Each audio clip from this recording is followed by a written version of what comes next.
Scale up to a rooftop, no biggie. Don't let anything stop you. Yo, this is August Natural Intent. Today I'm actually coming at you from a rooftop right now, so we're gonna have to be a little bit quiet. But I want to talk about using openness and vulnerability in your interactions to help create an open flow of communication between you and the person you're interacting with, so you can figure out who they really are, what they really feel, and their own life story. So without further ado, let's get into it. So what makes this work is you're actively building a bridge of trust and invoking reciprocity in the person that you're talking to. Now, the idea of reciprocity is, if I give you something, you're going to want to give me something back of equal or greater value. Now, when you share certain things with this individual, certain life experiences you have, they're going to feel the need to reciprocate or tell you certain things that they've done in the past. But in order for this to first take place, you need to make yourself seem relatable and likable. And also, you want to build kind of a lighthearted feeling to your interaction. So how do you make yourself seem relatable? You're going to want to find commonalities. A commonality, as a brief review, is something that you have in common with that person. You can link this or figure this out by asking certain questions like, where'd you go to school? Did you play any sports? Do you like to watch sports? Simple things. Or even, what kind of music do you like? Anything that you can figure out, oh, hey, I like that too, and then start a conversation with them.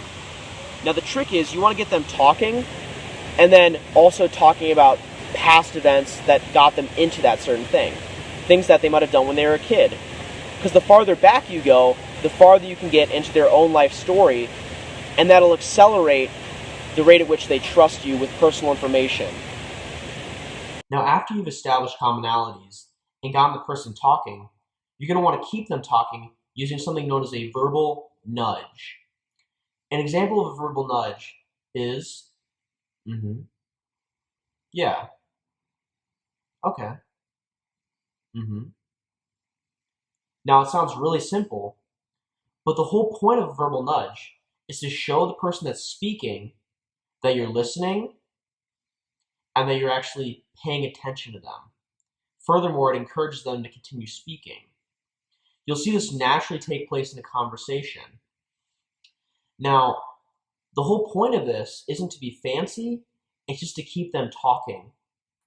And when they're talking, you want to make sure that you're actively listening to what they're saying and digesting the information. The whole point of this is you're going to need to follow up with something known as an empathetic statement.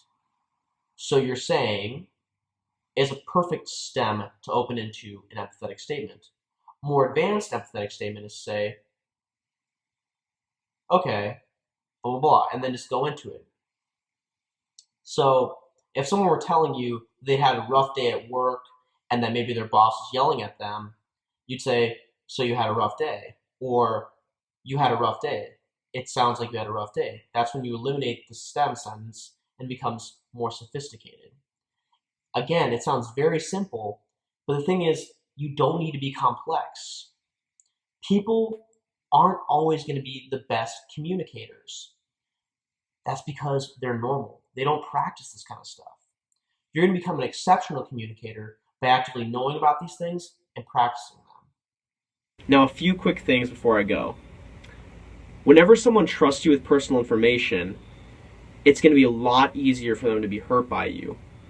If you just blow them off or ignore them after getting personal information by them, they're going to feel betrayed by someone that they consider to be a close friend.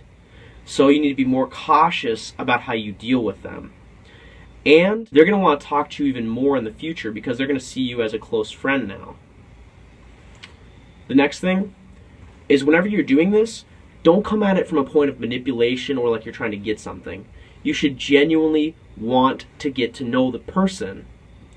The more genuine you are about this, the more potent you're going to be. Actually take an interest. Now, it's kind of like an old saying, but keep this in mind. Whenever you go out looking for a friend, you will never find one.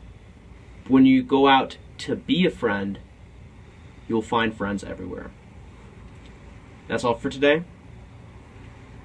See you next time.